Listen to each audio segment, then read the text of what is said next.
As China's crackdown on tech continues, this time ride-hailing services are in the crosshairs. Market giants Didi Chuxing, Meituan and 9 other companies operating in the industry have been summoned by regulators. They're accused of recruiting unlicensed drivers and vehicles and using misleading advertising in their quest to gain market share. It's the latest in a string of measures taken by Beijing to rein in exploitative practices by technology companies. Moba Nasso reports. A few clicks and you're on your way. Ride-hailing services have changed the way people commute and given conventional taxis a run for their money. But Chinese regulators are accusing operators in the country of taking customers for a ride. They've summoned 11 of the biggest service providers over what officials describe as non-compliant behavior, including the hiring of unlicensed drivers and use of unapproved vehicles. It's required that these platforms should check their own problems, rectify illegal behavior, safeguard market orders of fair competition, and create a sound environment for healthy development of the ride-hailing industry. The reprimand follows an ongoing cybersecurity inquiry against market leader Didi Chuxing. It was accused of exploiting users' private data just days after its US listing. The allegations wiped $22 billion off its market value. And analysts say investors should be prepared for the crackdown on tech to widen further. The speed and the quote severity unquote of the crackdown has surprised people, and you'll see that in the market activity. But certainly the market should have expected some sort of a reckoning with this law coming through,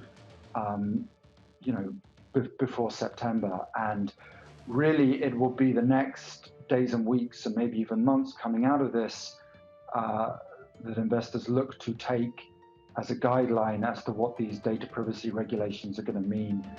That's as Beijing steps up efforts to narrow the divide between the country's rich and poor. The Communist Party leadership describes it as shared prosperity, a term first used by its founder, Mao Zedong. In recent months, President Xi Jinping has referred to it dozens of times, stressing the need to rein in monopolistic behavior and excessive wealth. We can allow some people to get rich first and then guide and help others to get rich together. We can support wealthy entrepreneurs who work hard, operate legally, and have taken risks to start businesses. But we must also do our best to establish a scientific public policy system that allows for fairer income distribution. His rhetoric has been backed up with swift and severe actions. In April, online retail giant Alibaba was fined a record $2.8 billion for stifling competition. 3 months later, 22 subsidiaries of Alibaba, Tencent and Suning.com were fined $75,000 each for improperly increasing their market shares. And 12 others, including TikTok owner ByteDance and e-commerce platform JD.com, had to pay $76,000 each for monopolistic practices. Beijing is also imposing restrictions on online gaming companies, limiting the amount of time children are allowed to spend on their platforms. And the country's top competition watchdog is reportedly expanding its team in a bid to monitor online businesses more closely. Analysts say that could mean the days of unhindered growth and free reign over their markets may already be over for China's tech giants. Mubin Nasir, TRT World. Let's get more on this now with tech sector analyst Daniel Ives, who joins us from New York. He's managing director at Wedbush Securities. Great to have you back on the program, Daniel. China's moves on its ride-hailing sector are really just the latest in a broader crackdown of the tech sector and the private sector more broadly. Can you tell us just how are investors feeling about what's happening in China right now? Investors both in China and abroad. Yeah, I mean, every day there's another part of the crackdown from Beijing. And the scale and scope, it's really been a horror show for investors. And you've just seen massive rotation out of Chinese tech names, ride sharing, and others to US tech stocks as this crackdown continues, because they continue to change the rules. And that's ultimately been a massive overhang on Chinese tech. And I think what you're seeing here, especially on the ride sharing with Didi, it just shows there's going to be more to come, which is an unfortunate thing for investors. We heard their comments from Chinese President Xi Jinping. He was saying that they're basically cracking down on these sectors to improve the lot for millions of workers, but also to distribute the income more fairly across the economy. So while this crackdown might be bad for investors, is it ultimately a good thing for workers and perhaps consumers as well? Yeah, I mean, look, we view it as ultimately a negative really across the board. I mean, for consumers, how many use JD.com, Alibaba, Baidu, Didi?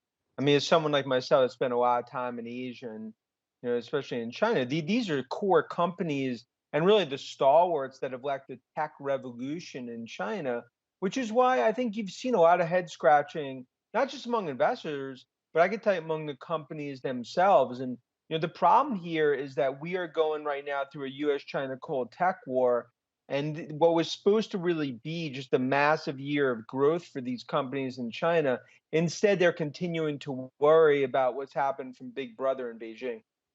Now, concerns over tech giants abusing their market dominance and perhaps mistreating their workers aren't unique to the Chinese market. We've got similar calls against companies in the US, such as Facebook, Amazon, and Google. Do you think that perhaps what's happening in China might influence or inspire similar actions in the US market and perhaps also in Europe? Yeah, I think it's a great point because when you take a step back, what's happening, whether it's in Beijing, Brussels, or the Beltway, you're really seeing a big tech anti sort of swirl in terms of monopolistic, as well as more governments going after big tech, whether it's Apple, Amazon, Google, or Facebook and others. And I think part of that is, and it's the same can be said for China, the strong have gotten stronger during the pandemic, especially on a digital revolution, and this is something we're going to continue to see this almost UFC battle play out between big tech as well as regulators across the globe over the coming years.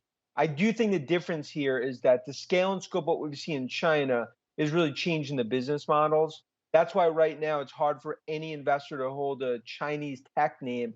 And it's been a massive rotation from China to US tech. And we expect that to continue into year end. Can I ask you about another significant announcement that happened today? Chinese President Xi Jinping announced that the country would be setting up a stock exchange in the capital, Beijing, one that would target small and medium enterprises. We know China already has significant exchanges in Shanghai and also in the Chinese territory of Hong Kong. What do you think is behind this announcement, this setup of a Beijing bourse? I think ultimately they're just trying to consolidate power, get more listings domestically. But realistically, we know, I mean, ever since the Ant Financial IPO, which has really been a black eye moment, right now you're really seeing massive restrictions within New York Stock Exchange, Nasdaq, for Chinese companies. There've obviously been a lot of issues in Hong Kong as well. I think what this just talks about is just more of a decoupling happening between China and the US. But at least right now, because of all these rule changes and because of the regulation, it's really been a frustrating time for the bulls on China tech. Yes, and we do know that US authorities are now forcing international companies that list in the United States to disclose more information. A lot of people say that these new restrictions were introduced to target Chinese companies. Do you know, are these new rules deterring Chinese firms from listing on international exchanges, particularly on Wall Street? Well, I think it's ever really since what we've seen over the last, call it 6 months, but that DD IPO, which was, really almost a nightmare on Elm Street situation for investors, given what we saw with the regulatory, cyber, and some other issues. I think that was the straw that broke the camel's back in terms of what you're seeing in Chinese listings within the US. Right now, there's really not an appetite for risk in terms of those names, just given they continue to change the rules of the game. If you own these names today, tomorrow morning, you don't know what the ultimately is going to change in terms of the business models. Okay, Daniel Ives from Wedbush Securities. We'll have to Thank you. leave it there, but a pleasure as always. Thanks for that.